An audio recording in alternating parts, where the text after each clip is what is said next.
लोकसभा चुनाव 4 साल बाद हैं, लेकिन वजीर आजम को लेकर सियासत गर्म है। हिंदू बहुल भारत में हिजाबी वाली प्रधानमंत्री का ख्वाब देखा जा रहा है और ख्वाब देखने वाले कोई और नहीं बल्कि AIMIM के प्रमुख असदुद्दीन ओवैसी हैं।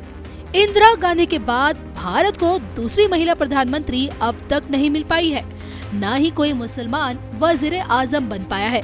हालांकि ओवैसी को इस बात का विश्वास है कि एक दिन हिजाब पहनने वाली बेटी इस देश की प्रधानमंत्री जरूर बनेगी, और अगर हिजाबी PM भारत की नियति में है तो फिर उसका समय कब आएगा? भारतीय मुसलमानों का भविष्य क्या कहता है?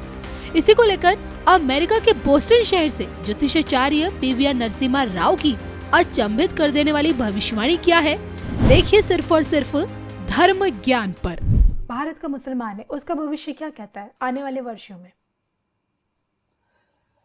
मैं जो कह रहा हूँ वो अनपॉपुलर होगा, लोगों को पसंद नहीं आएगा, मगर ये कहूँगा कि अभी जो माहौल है इंडियन राइट विंग में, जो एंटी मुस्लिम सेंटिमेंट है, ये परफेक्ट नहीं है। इसमें भी बेसिकली खराबियां हैं। और भारत में जो मुसलमान हैं उनमें से 90% शांति से जीना चाहते हैं। उनके खून में, उनके जीन्स में, उनकी वासनाओं में सनातन है।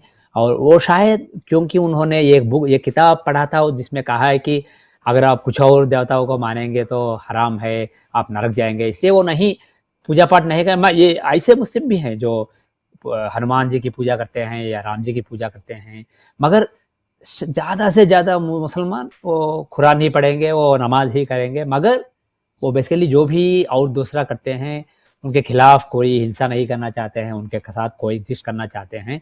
इसलिए 90% भारत के जो मुसलमान हैं वो अच्छे लोग हैं, मगर रिमेनिंग 10% लोगों में जो एक शायद 0.5% लोग हैं वो बेसिकली वायलेंट हैं, जो रैलीज पे जाते हैं, वो स्टोन पेल्टिंग करते हैं और जो सपोर्ट भी करते हैं जिहादियों का, और उनका वॉइस बहुत बड़ा है। अभी वो बेसिकली जोर से बोलते हैं और जो 90% हैं वो मुंह बंद करके घर पे बैठते हैं। मुझे कॉन्फिडेंस है कि आने वाले सालों में कुछ राइट विंगर्स मोदी जी को बेसिकली नेगेटिव कहते हैं। वो उनके कुछ लोग मोदी जी को और भगवत जी को मुल्ला भी बोल रहे हैं अभी सोशल मीडिया में, मगर मुझे कॉन्फिडेंस है कि उनका सोच करेक्ट है, ठीक है, और वो सक्सेसफुल रहेंगे कि कुछ मुसलमानों में भी कुछ जो शांतिपूर्वक जीना चाहते हैं भारत में, जो कन्वर्शन नहीं करना चाहते हैं, अपना बिजनेस माइंड करना चाहते हैं, उस लोगों को बेसिकली वॉइस देके उन्हें एनेबल करके मुसलमानों में बेसिकली दूसरा वॉइस बना सकेंगे आने वाले सालों में। और मुझे ऐसा भी लगता है कि जो भी भारत के मुसलमान हैं वो सारी दुनिया के मुसलमानों के लिए एग्जाम्पल, एक उदाहरण बन के रहेंगे आने वाले सालों में। मगर अभी जो टेंशन का माहौल है वो चलता रहेगा आने वाले कुछ सालों तक। और जब भारत इकॉनमी 4थे स्थान पे आ गया था, जापान को बीट करके पिछले कुछ दिनों में number 4 economy in the world बन चुका था, और इसी तरह बढ़ता जाएगा। और इकॉनमी बढ़ने से लोगों का फोकस इकॉनमी पे होगा, और स्लोली बेसिकली धर्म को लेके जो भी रिजिड माइंडसेट है, जो भी एग्रेसिव माइंडसेट है, ये स्लोली वीक होता जाएगा। और भारत को बेसिकली सनातन धर्मियों को सारे मुसलमानों को एक करके बोलना नहीं चाहिए। अगर आप सारे मुसलमानों को ये एक गार्ड में बांधेंगे तो बेसिकली मजबूर कर रहे हैं, जो भी शांतियुत जीना चाहते हैं उन्हें मजबूर कर रहे हैं कि वो दूसरे मुसलमानों को सपोर्ट दे। उनमें डिवीजन लाना चाहिए और ला सकते हैं। और मुझे कॉन्फिडेंस है कि जो भी RSS, मोदी जी, उनकी स्ट्रैटेजियाँ हैं वो आने वाले सालों में सक्सेसफुल रहेंगी। मगर अभी टेंशन रहेगा 2030 के कुछ साल पहले, 2028, 2029, 2030, वो टाइम अच्छा रहेगा।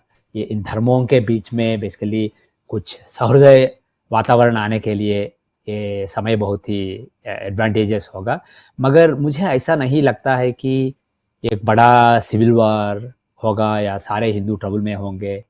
हिंदू बेसिकली मोर एग्रेसिव रहेंगे। वो अच्छा है क्योंकि वो स्लेवरी में रह चुके हैं 1000 साल तक। हिंदू एग्रेसिव रहेंगे, वो एसर्टिव रहेंगे। मगर जो भी मुसलमान शांतिपूर्वक जीना चाहते हैं वो भी असर्टिव रहना शुरू करेंगे आने वाले सालों में। और अभी हो रहा है मगर उन्हें वॉइस नहीं है, उनके एनेबल करके बेसिकली उन्हें फोरम देना चाहिए और इसे सरकार को करना चाहिए, और मुझे कॉन्फिडेंस है कि वो करेंगे आने वाले सालों में। आपका बहुत बहुत धन्यवाद सर, इतनी सारी चीज़ें बताने के लिए। जाते जाते बस धर्म ज्ञान के दर्शकों के लिए आपका एक सुंदर सा संदेश। ये अगर आप मेरे वेबसाइट vedicastrologer.org को जाते हैं, जहां जगन्नाथ होरा सॉफ्टवेयर फ्रीली डाउनलोड कर सकते हैं, वहां आप बहुत सारे मैनुअल्स को भी फाइंड कर सकते हैं। हवन अपने आप करने के लिए 32 देवताओं के हवन करने के लिए मैनुअल्स हैं, बहुत ही सिंपल मैनुअल्स हैं, और अपने आप कर सकते हैं, 10 मिनट में कर सकते हैं या 10 घंटे में भी कर सकते हैं, हाईली स्केलेबल। मगर 10 मिनट में एक अच्छा हवन करना पॉसिबल है, और आपको बहुत सारे मटेरियल्स नहीं चाहिए, सिर्फ घी और कोपरा, ड्राई नारियल, ड्राई कोपरा, घी और शायद सेसमी सीड्स, जो तिल होते हैं, काले तिल और सफ़ेद तिल, उसके साथ हवन कर सकते हैं, अच्छा हवन कर सकते हैं। और मैनुअल्स को डाउनलोड करके देख लीजिए। आपको शायद ऐसा लगता है कि हवन हमारे बस का काम नहीं है, ये बहुत बड़ा काम है, पंडित करना चाहिए। मगर कई लोग जो जन्म से भी हिंदू नहीं है, वो अभी हवन कर रहे हैं अपने आप, हर दिन कर रहे हैं या हर वीकेंड कर रहे हैं। और पिछले दिनों में बहुत सारे लोग हर दिन हवन करते थे, और जो भी हम हवन करते हैं, ये अग्नि और हमारा आत्मा जो है वो भी अग्नि तत्व का है, और सूरज जो है सारा सोलर सिस्टम में धर्म निभाता है, वो सूरज भी अग्नि तत्व का है।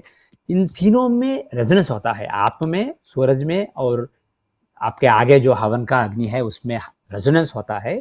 इसलिए अगर आप हवन करते हैं तो वो रेजोनेंस से सूरज बलवान बन जाता है, दुनिया में धर्म बढ़ता है। इसलिए दुनिया में धर्म के लिए अग्निकार्य रोज करना बहुत इंपॉर्टेंट है, और पिछले सालों में होता था, मगर पिछले 1000 सालों में थोड़ा थोड़ा वीक होता गया, और अभी nobody does it, only priests do it for somebody else as a nichyakarma. Havan is a nichyakarma meaning something to be done every day.